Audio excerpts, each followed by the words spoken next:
Hi, my name is Clare and I'm the mother of 3 teenagers with FASD. I'm Jessica, a PhD researcher specialising in educational interventions for children with FASD. And together we are the hosts of Spotlight on FASD, the UK's first podcast dedicated to shining a spotlight on fetal alcohol spectrum disorders. FASD is a condition caused by prenatal alcohol exposure that affects hundreds of thousands of children across the UK. And we're here to bring these conversations out of the shadows and make sure that no one living with FASD feels alone. Hi everyone, and welcome back to another episode of Spotlight on FASD.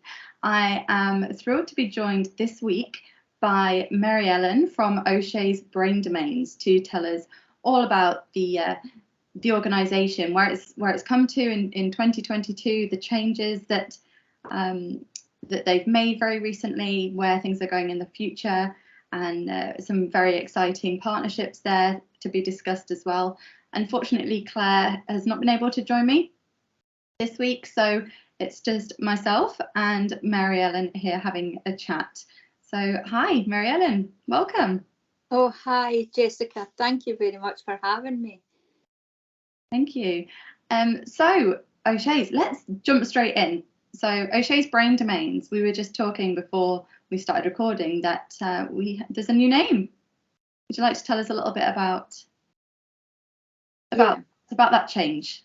Yeah, we changed our name from Oshay's FASD to Oshay's Brain Domains, and I think the reason for that was because nobody knows about FASD as much as we all know, because we're all in that wee family unit, aren't we? Like it's like we're in wee tribe, isn't it?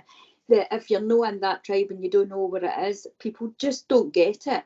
And I think Brain Domains covers a multitude of conditions, ADHD, Tourette's, all these things. And I think the work of FASD works for all these brain-based conditions. So that was my reasons for changing it, because nobody really come near me. It was like, we don't know what that is. And I always think when we don't know something, we avoid it. Mm-hmm. Yeah. Have you noticed a difference since changing the name? Yes, we have. We have noticed a difference, because I've now got people saying, my kid has got autism, my kid has got ADHD, can we come along? Yeah, of course you can. And we obviously, with the services that we provide, it fits for all brain-based conditions, so it's for everyone. Exactly. Now, we've always said in the work that Clare and I do and have done in the past, that any strategies, any of the supports that are put in place for an individual with FASD will never hurt anyone who doesn't have FASD. You know, these are really useful tools, but like you say, if nobody knows about FASD, they're going to shy away from implementing these things that could possibly help, whatever it is their diagnosis is. Yeah. So that's really interesting. So what are the services that you're offering?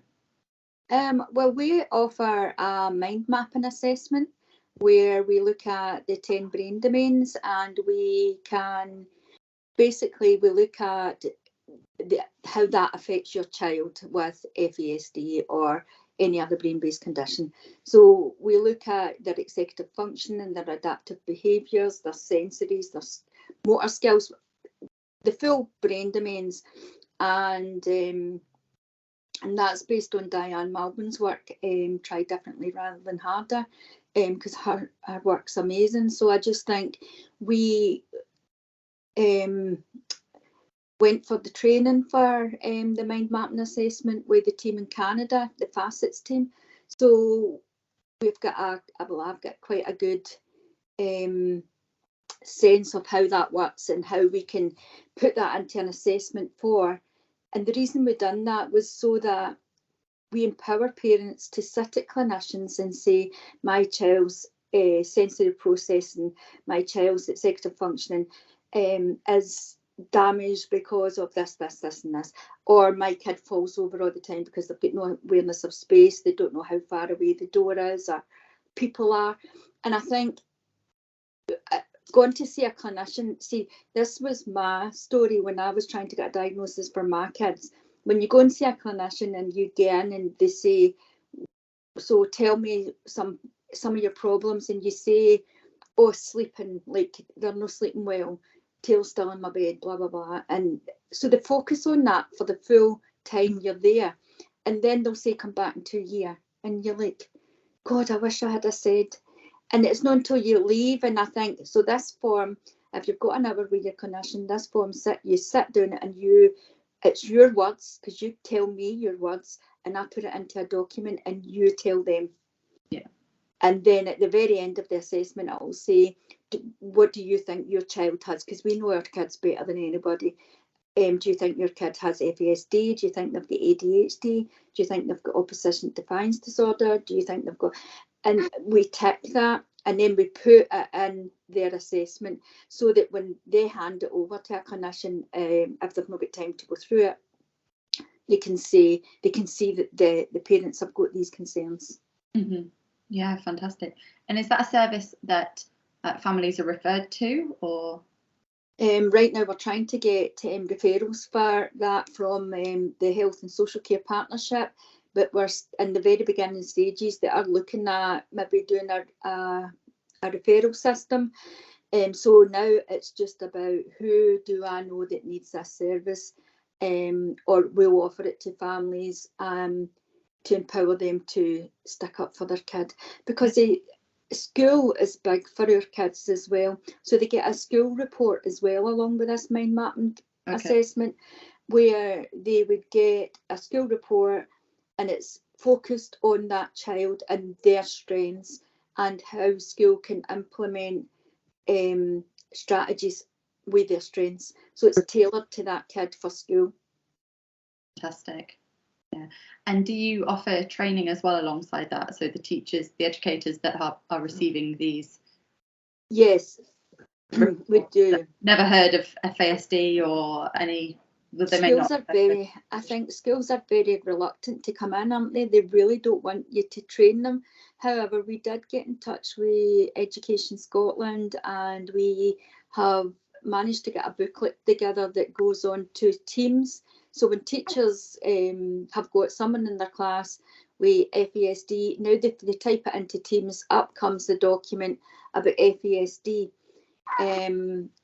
It's like any condition, if you've got it, you can put it into Teams, school teachers can, and it comes up. And I'm more than positive it's ready to be put in. I'm not sure if it's in yet, but we did work with them to make a booklet. We do go into schools. We have educated a few schools of it, and that's normally parents that's requested that. Yes, yeah, that's really interesting. And so part of the work that you're doing now is, you know, we've come into 2022. You've changed the name of the organisation, and that's been in response to a few different changes, really, hasn't it? So you've partnered with some other organisations that people may have seen on social media. I know I'd seen a few different things, but would you tell everybody about that, please? Yeah, well, we partnered up with Ali from Ireland. She had FASD Aware NI, and now they're called Oshay's Brain Domains in Ireland. So we are now across the water. And then also we had our lovely Robbie Seal. Everybody knows Robbie for her work that she does for everyone, and she has two coaches to Canada. So I do think that was a really exciting thing to happen for us, and I was like, we couldn't believe it when Robbie was like, would you like us to help? So yeah, it was great. So now we're FASD Scotland, Northern Ireland and Canada. Fantastic. Yeah, so it's Oshay's Brain Domains Scotland, Oshay's Brain Domains Northern Ireland, and Oshay's Brain Domains Canada. Fantastic. And you're all doing very similar work or the same work? You're all following the same sort of program, but yeah, new audiences? Yeah, we are. We're all doing the same things, and we're all. I think Ali and I work together, and we're educating. I think just now we're doing midwives and schools in Northern Ireland, and Robbie and I have put together a 6 weeks parenting course, and it's parenting to the brain, and it's an amazing course. Like, not as we know, normal parenting doesn't work. So if we parent to the brain and we see our kids through a different lens, I just think that makes a big difference. So Robbie and I got together. We've had we're in the middle of the first 6 weeks, and the feedback already has been amazing. And I think we're ready to. I think our next one will be on the 14th of November to the 19th of December. It will be our next 6 weeks course, or after January, the 9th of January to 20th of February. And it's night classes, so it'll be, obviously in the UK, it's at 6 o'clock at night, and it's a 2 hour each session. So we're getting a lot, they're getting a lot out of it. Yes, definitely. And is that something that people can just sign up to online and pay for? Yeah, they can sign up online. They can contact Robbie, I, or Ali, or any one of us at Team Oshays, and we will sign them up for that as well. It's a really good course. Yeah, fantastic. We'll make sure that we get the links from you, and we'll include them in the description box for this when we post it on YouTube, so that anybody who wants to have a look or have a read up and sign up to that parenting course, we'll try and make sure the link's there to make that as easy as possible. We do have a promotion video that Robbie and I and another lady had, who was on the course, had set up a wee video, so it's like a wee 4-minute thing, just to explain exactly what it's about. So I think I'll send you that as well, Jessica. Yeah, that would be fantastic. We'd love to share that with everybody, because I think that would really benefit. And obviously, if it's online, people from around the world can access it and benefit from the work that you've done. Yeah. So yeah, that's brilliant. So what's next for O'Shea's? Now, global team. I know. I think it's really exciting times. We're really excited about it. So I don't really know what's next for Oshays. I don't know. We we're always recruiting. So if you think we can come up with something, give me a shout. So you're always growing. You're always open to new ideas. Definitely. And I think now, with the 3 different locations around the world, you're adapting and growing in response to the needs of the FASD community in each of those countries. Definitely, yeah. And it's well needed, isn't it? Definitely. Yeah. Everywhere. And I think it's interesting that O'Shea's has now gone to Canada, because for us here in the UK, I think as long as I can remember anyway, while I've been in part of this world, there's always been, everybody looks to Canada. Canada's so far ahead. And actually now, Robbie's seen a need to take what you have in Scotland and take it over there and share it.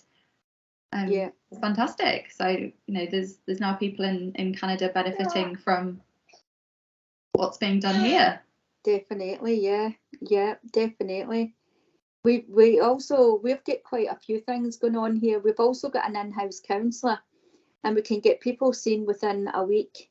So there's no waiting time, or and that's for parents of people that are bringing up kids with FASD. We know how stressful that is. And people, support. Yeah, and I just think that a lot of people don't recognise caregiver burnout, and it is a thing, and we all get frustrated and we all get burnt out, but we all just keep soldering on, don't we? We just keep moving forward, even if it is 1 step forward and 3 back. Some days I think we all know where each another's is coming from. I think that's what I'm trying to say. We all know where each other is. Yeah, definitely. I'm nodding along. I'm not in that position myself, but I've got quite a lengthy chapter of my PhD where I focused on caregiver support and the lack of information there. So around the fact that nobody's really trained to step into your role, even temporarily. And it's as exhausting for those of you in that position to train somebody else to give you respite. Yeah. And it's, there's just this huge additional step of preparing somebody else just so that you can get that moment. And I do believe that's probably why it's not happening as much as it should be. And it's not, I'm talking very, very generally here, but even with education staff and all the parents and carers that I know are just having to pour so much their knowledge and their time and energy into preparing the teachers for their child to be able to attend school, even on a reduced timetable and things. And it's I mean, my son's still on a reduced timetable at school. He only can manage the mornings, can't manage. He is so polite and clever and can keep it together in a class. But as soon as he gets into the playground, it is a completely different ball game. There's no supervision, there's no structure. And you're like, God. And when he's there, so lunchtime we take him away, and by the time after lunch he's too tired to go back. But I think he is attending school regular now, but before he had like 2 months education over a 2-year period. That was all he managed in the first 2 years of secondary school. He just couldn't do it at all. It was too much. No, and secondary school, this is something that, it's a challenge that I see all the time in my work that I do with nudge education, and it's that transition from where children eventually find stability, and everything's been put in place, and all the supports and the structures at primary school, where you have one teacher, excuse me, one classroom, and everything, one peg, one drawer, everything's fine. And then you transition to this entirely new environment. All the expectations are entirely different. Other than it being a school, there's no similarities at all, is there? It's entirely different, but it comes at a time where there's huge personal changes, at 11, 12 years old, and their body's starting to change, and there's all these hormonal changes. So there's just so much going on during that time, and it's, that's fantastic that your son's managing mornings at school on that reduced timetable. Like, that's such a fantastic achievement, and I think it is recognised. Yeah, I think it is a fantastic achievement, and it's took me a long while to get to that. As you say, going from primary to secondary is just, it's a completely different ballgame. And I would urge everybody that thinks that their child may have FASD is to get them into a nurture school. They need a nurturing school for secondary. I can't get Taylor into a nurturing school now because he managed mainstream. He's clever. He can do this. And I'm like, he can. And secondary school, I think, has got the take of, or they're only there a few years and then they go. Like, they can't wait to get rid of them, basically. I think once he's in 4th year, you'll probably end up away doing other things. Like, I'm hoping my kid stays on school right through to 6th year and gets the best he can at it. Whether he'll manage that or no, because the expectations of him in school are far too high, and he can't meet their expectations. And what he said to me was, he wants to be liked by his friends, so peer pressure is a massive thing in schools, and he wants to fit in, so he'll do all the things that his friends ask him to do, just to fit in. But it's hard for them, and they just, it's really difficult. It's just awful. Yeah, it is. Do you feel that those expectations are placed on him as a result of him being so clever and the teacher's lack of understanding of his condition? Yes, definitely. Definitely. And I think because He looks okay. He's tall. He's clever. He can do the work, and he gets down to the work when he's in the class, so they know he can do it. And then if he kicks off, or like a teacher once had says to him, it's a music class and everybody's to pick an instrument and it's optional, and 5 minutes later she says to Taylor, what instrument did you pick? And he said, none, it's optional. And she was like, no, go and pick something. And he was like, no. So he was stuck. It's optional. I don't want to. And she was like, so she thought he was coming it, and she was like, right, out the class. So he stood up to walk out, and she said, where are you going? And he said, you asked me to get out. And she said, look, just get back and stop being silly. So he went to sit back down, and he was like a big hug, like a big shrug. And she was like, in fact, me and you are going to see your guidance teacher, and we're going to tell her what's going on. And he turned around and said, good, because I'm going to tell her that you don't know what you're doing, because you're telling me one thing and then telling me another. So she just said, look, do you know what, just leave my class. So she put him out.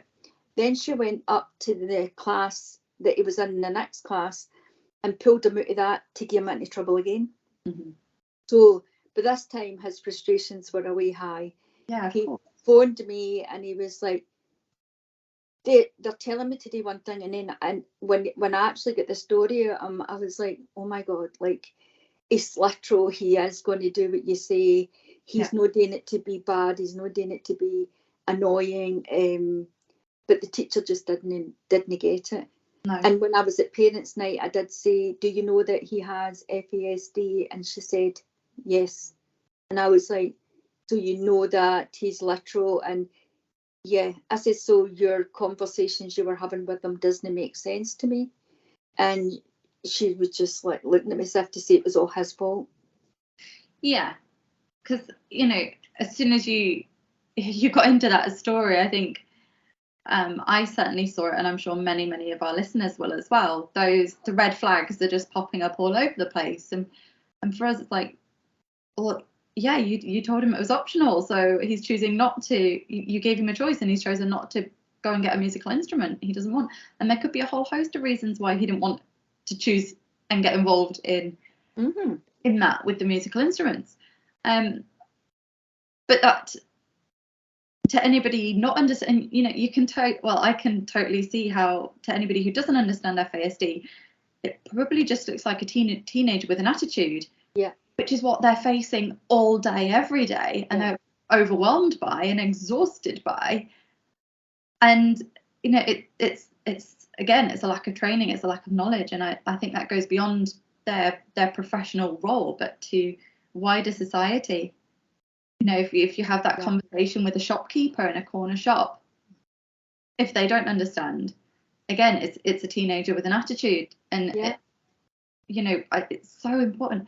I don't know. I guess that's part of why Claire and I have started sharing the conversations that we're having, because it's, as much as we're desperate for teachers and social workers and police officers to understand this condition and really get to grips with those conversations and how they can be supportive and aware.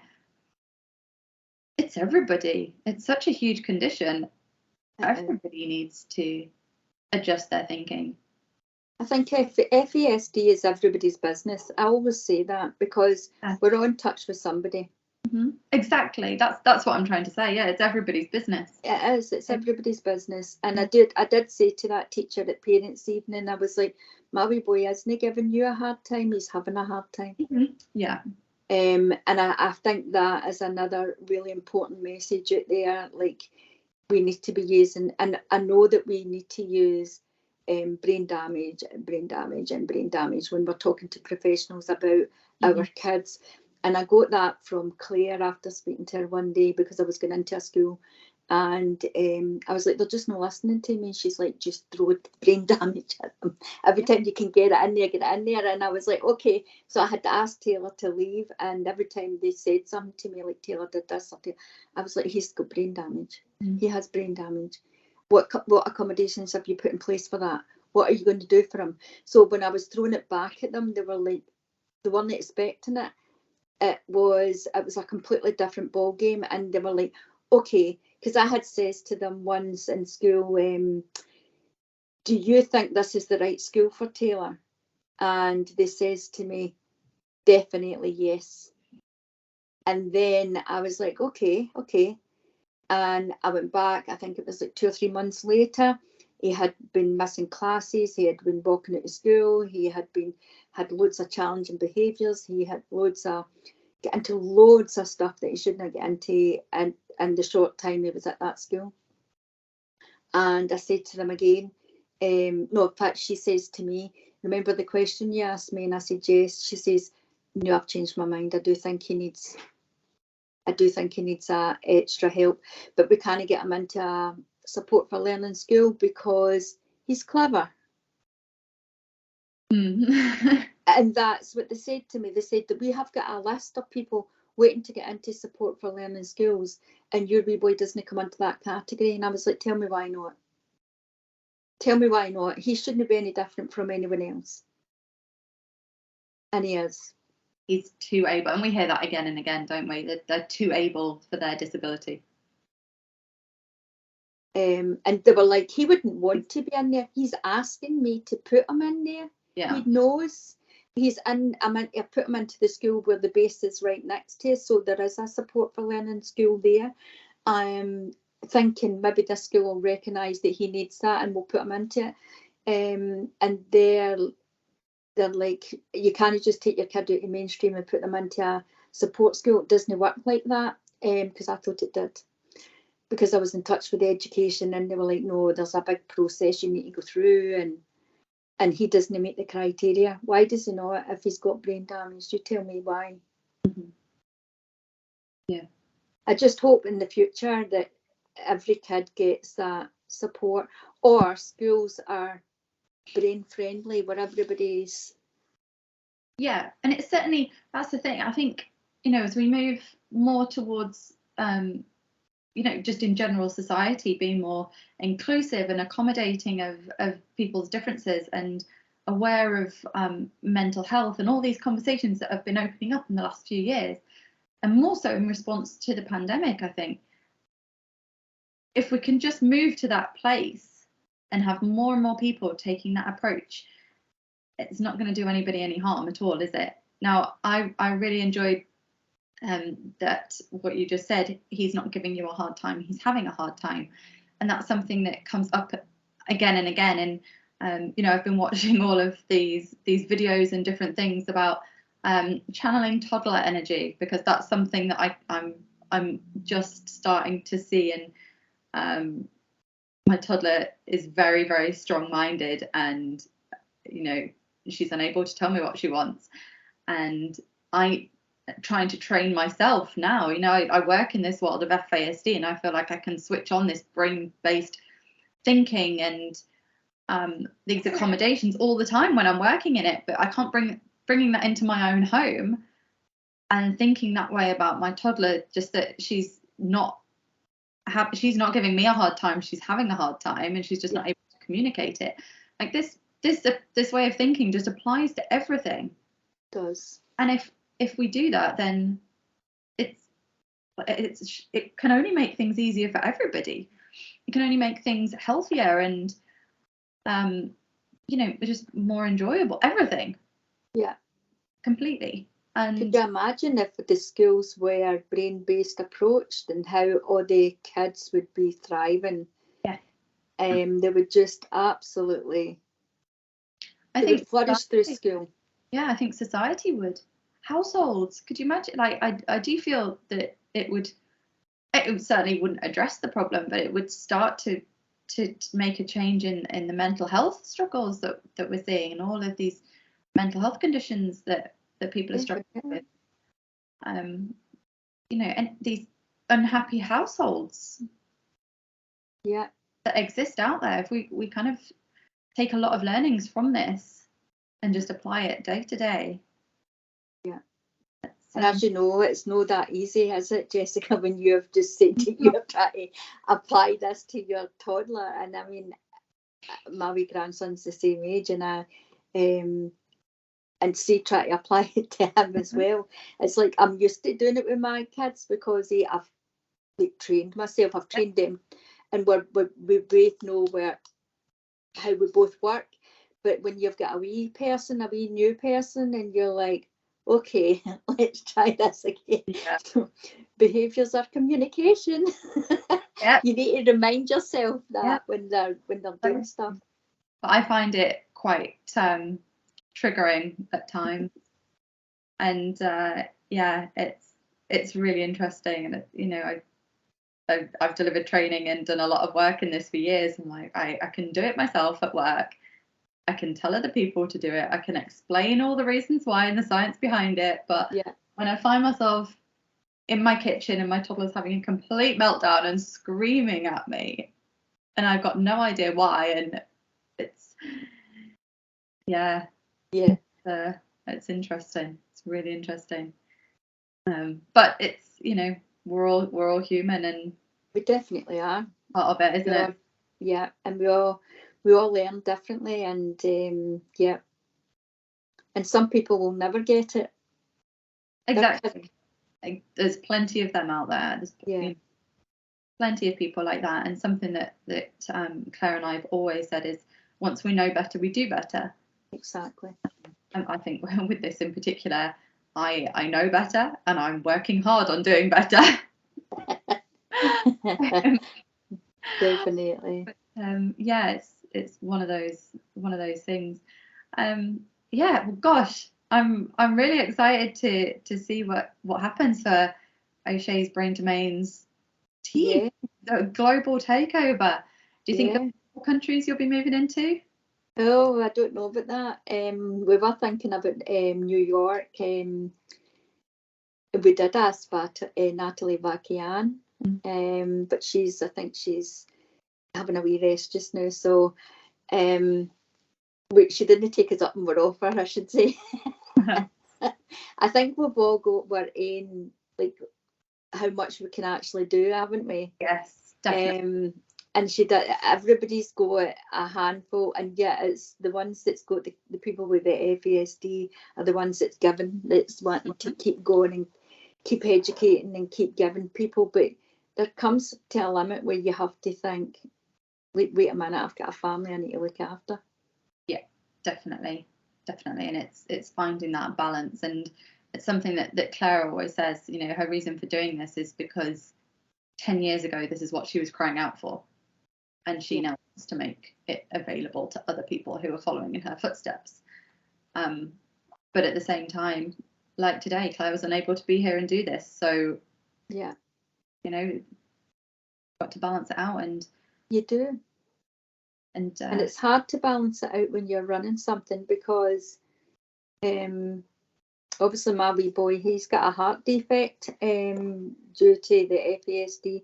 Didn't come on until puberty, so his heart misbeats and it sticks at 220, and we need to get him to A&E ASAP. So we're waiting for heart surgery, and so I'm always on alert for him. So he wears an Apple Watch that alerts my watch if his heart rate goes above. And I've always got to, so my team here knows, like, if I get a phone call for Taylor, I need to go, like, I've got 20 minutes to get him to an A&E. So I'm always on high alert in case my phone goes with Taylor. And I'd really, and it is a fixable condition, they can fix it.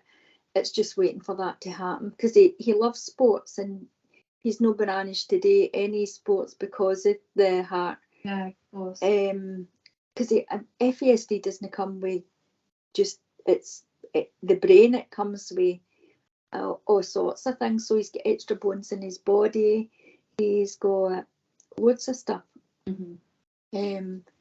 But they can thrive and they can survive and they can do anything they put their mind to. I always say that to my kids. If you want to be a doctor, or if you want to fly a plane, or you'll do that because I'll make sure that you manage to do that, and I'll put you through whatever it is, jump through the loops to get you to wherever you need to be.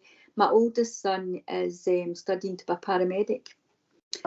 and he and his partner had a baby. What age is she? She's 4 weeks, and he delivered her. Wow. And I was like, no, go to a hospital. No, planned delivery in the house. And I was like, no, go to a hospital. And they're like, no, I've got this all covered, Mum. Don't worry. So yeah, and he done amazing. It was a birthing pool they had, and Lizzie was so proud of him. And baby came out, and he was absolutely smitten by her after she was born. I bet. Oh, you've given me goosebumps. Wow. And he's studying to be a paramedic. He is a lifeguard just now in a swimming pool, and he managed to get supervisor, or he's in charge of other people. He's only 5'2", but he says he's a 6 feet person stuck in a wee body. Yeah.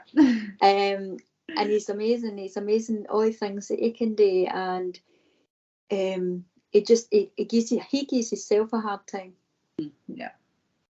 But he's going to make the paramedics. He's passed all the exams and everything, and so we'll keep our fingers crossed, and hopefully one day he will.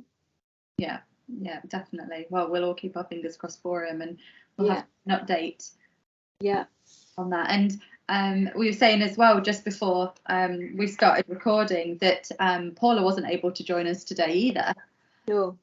We hope to catch up with her some other time, really, and have a chat. Think with Paula, Paula's away in her driving lesson today. She sat her test last week. She flew through the test, and she doesn't get excited about things like tests and deadlines, and she just like quite easy Ozzy. And I was like, oh, can you make, because it's the nerves that get you when you go for things like this. But she wasn't nervous. It was like, Mum, I'm fine. Like, so away she goes. And it was at the very end, when she was parking the car into the parking space, she had put turned the steering wheel the wrong way, and she tried to correct it, and she failed that. That was the end of the test. She failed it. So she's rebooked it for next week. So we're hoping that she'll pass it, because the nerves is not going to get the better of her. Yeah. That's a great strength to have. Isn't it? I was just thinking that, like, goodness, like all of those really like high pressure situations. Yeah. And obviously you're something like working as a paramedic as well. Like that's a high stress situation. Yeah. You have to think very, very carefully, very clearly, and be able to manage, all of your own adrenaline and everything else. And the same. Paula's just rocked up to her driving lesson with, completely chilled out. And I know, it's crazy. And yet she's like one of the managers, that she's a manager here at Oshay's, and she supports the young people. After the mind mapping assessments, we get them to draw their brain, and we get them to tell us what things their brain's good at, what things they would like their brain to do. And she's like a peer mentor for them. And she keeps in touch with them, maybe in monthly Zoom calls or monthly meetings, and just basically finds out how they're getting on. And they look up to her, because she's like, I'm the manager of Oshay's. Like, I mean, who'd have thought that Paula would have done that? Yeah. But a wee important message I've got about Paula is, Paula screamed. She came to me when she was 18 months old, and she screamed every single day in life. Like, I just couldn't understand why she was crying, and the meltdowns would go for it. It could have been something like, well, you go and pick that toy up and put it away in the box, to at the end it would be something completely different. No way your arguments go on. So I remember one day she was 13, and I says to her, oh my God, these outbursts, they've been going on for hours. Like, how do we stop this, Paula? Please, like, we can talk about this. So tell me, what do you need me to do? And she said, give me a hug. I was like, what? I was like, And you'd have thought of. I was like, really? And she's like, because when she was following me about the house, I was like, go to your room. Please go to your room. Calm down. Let me calm down. Just get away from me, because I was pushing her away. And she was like, all I want is a hug. And after that, we've never had another meltdown after that. So we openly hug often. Yeah. And I just go in for the hug, and I don't ask. I just go in. Yeah. And that calms every situation down. And like you say, like you need to calm down as well. So it's not a natural response for you when you're like, just need to step away for a second and take a breath and just reset myself. It's not the natural thing, isn't to go and move him for a hug. But that's what I do. I do that with all my kids, and it's like when Taylor, he can't cope with Christmas. It's just too much for him, Christmas time. And over the years, I keep saying, "Oh, we'll need to do it differently. We'll need to do it differently." But this year he's going to be 15, so he says to me, "Mum, remember we said we're going to do Christmas differently?" And I said, "Yes." And I've started buying him things already. And he said, "No presents. I don't want presents." And I was like, "Okay." He says, "I do want." He wants all these Nike tracksuits and the new stuff, but not gifted. Aye, but he wants it now. He wants it just now. So we bought him all his Christmas stuff last week or the week before, and he's wearing his Christmas stuff now. And he was like, "So if you want, you can give me money, or that is it. Don't give me presents. I don't like it. It stresses me out." And because last Christmas he was like, "Thanks for the presents, but it's not what I asked for." And then walked away, went to his room, and I went up the stairs. I gave him like 10 minutes to calm down, and then I went up the stairs, and he was lying in his bed, and I just went into the room and just cuddled in, like lay on the bed next to him and cuddled into him. And I was like, it's okay. If you you don't want these things, that is fine, totally fine. And he's like, "I don't want another Christmas. I don't like it. I don't want Christmas." And I was like, okay. So he'd remembered. So he's got his stuff, and we'll probably put money in a balloon or something and get him to pop it, and the money will come out. So I think that's my plan. Yeah. That's a nice idea, the balloon. But money's difficult for kids as well, isn't it? Mm-hmm. They get into so much trouble when they've got money. Yeah. Taylor said it's easier not to have friends than have friends, because friends get you into trouble, and it's easier not to have money because he wants to give it away if people ask him. Mm-hmm. So he goes to school and he's like, "I don't want friends. If I get friends, I'm in trouble." So, and teachers are saying he's not making friends. Like, people want to talk to him and they want to get close to him, but he's pushing them away. And then when he does bring them close, he gets into trouble. Mm-hmm. And we were sitting at a meeting last week at school, and he says, "I told you I didn't want friends, because this is what happens." Yeah. Sad. It's very sad, isn't it? Yeah. It is very sad. It's really interesting that he can see that. It is. It's good that he can see that. And he's got a good girlfriend. So his girlfriend is she's a year older than him. And she is like a mum. She's like a wee mum. She's like, she sends me wee updates every night, because he goes to her house. And her mum's got 6 kids with autism. Like, she said he just fitted right in. Yeah.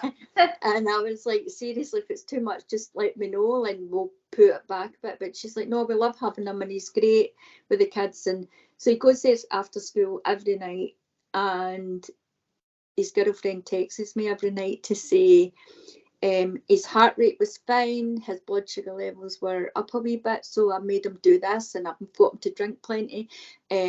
Just make sure he's okay when he comes in. And I get an update every night from her about how he's been, or I've made him eat something, because he doesn't eat well either.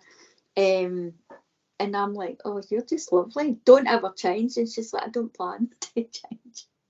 And she's anti-drinking, anti-smoking, and so all anti-drugs. And I'm just like, wow, what amazing young girl she is, and she just loves him to bits. So I'm so lucky. That's fantastic. That's so great to hear. Yeah.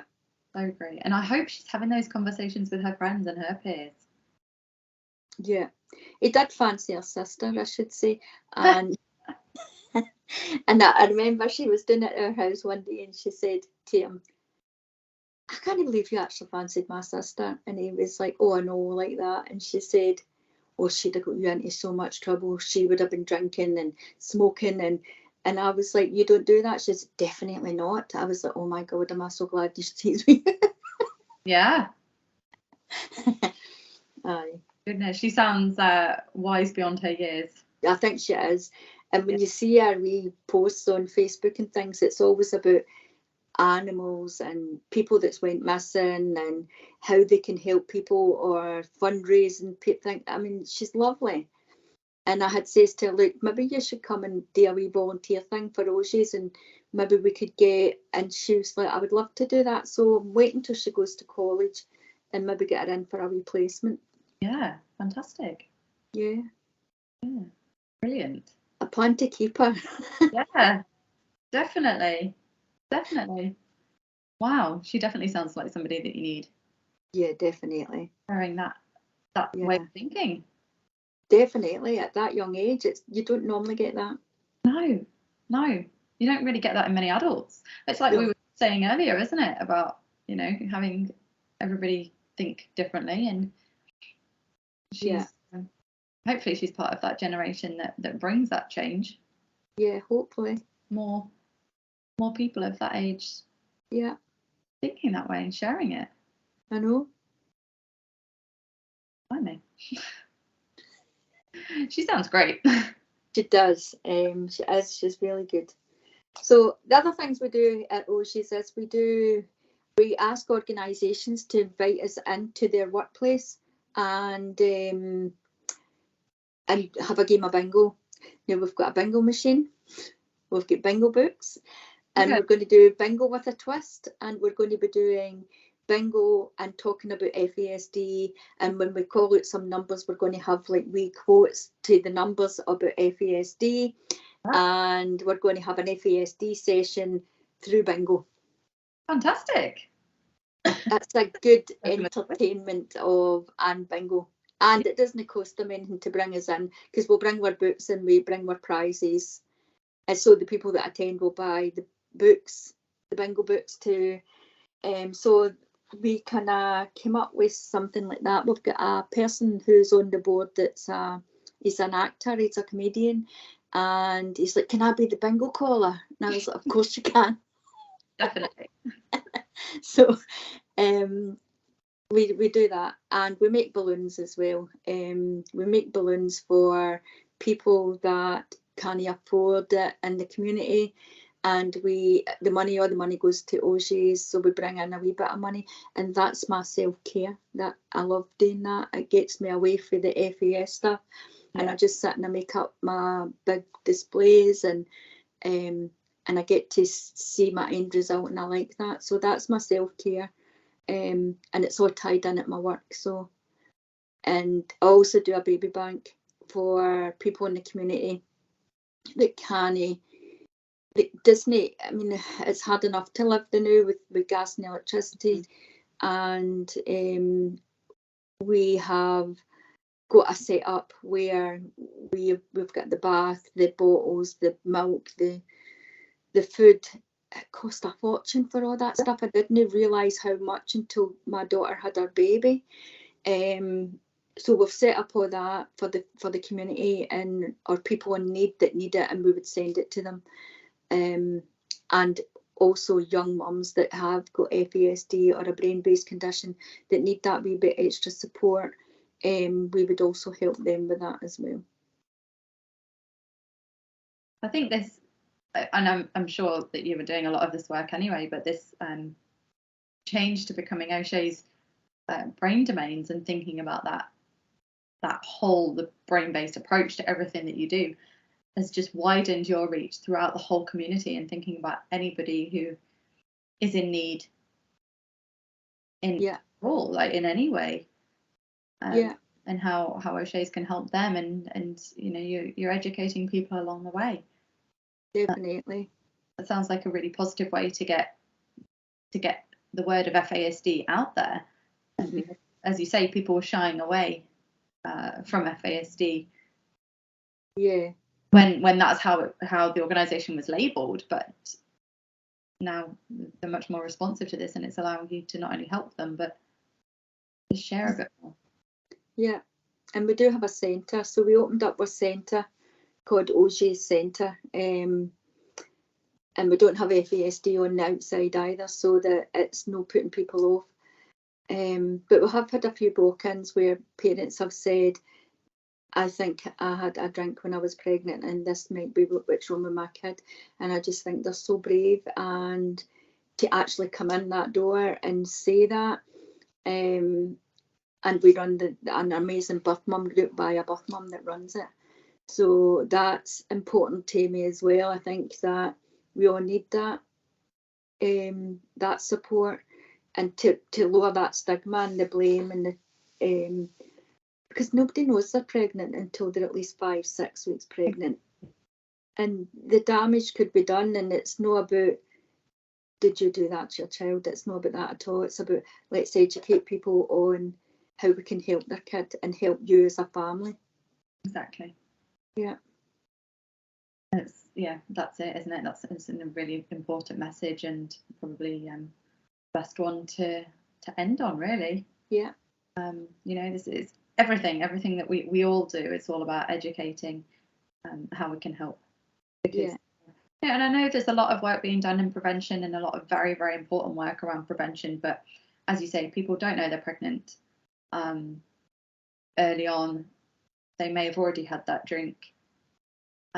People may not be aware of the damages because of that more out of date thinking that a glass of wine or two do any harm and things like that. So we're all here just to educate. And Claire and I have started this platform to have conversations with people like yourself and Robbie, who we've had many conversations with, and Natalie as well, and everybody who we've been in contact really with, so that we can help chip away at that. Definitely. Because it's everybody's business. It's everybody's business. Okay, so thank you so much. Thank you for having me.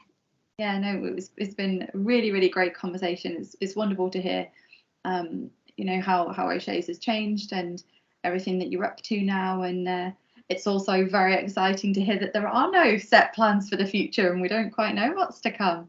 So we'll have to catch up with Paula and see, get her take on that, really, see if she's got any ideas and on what she wants to do in the future. And we look forward to seeing where things go. And I will make sure that I get all the information from you for the parenting course, and we will get that all linked so that anybody listening who's interested can access that. So thank you again, Maryelen, and thank you everybody for listening. Bye. Thank you.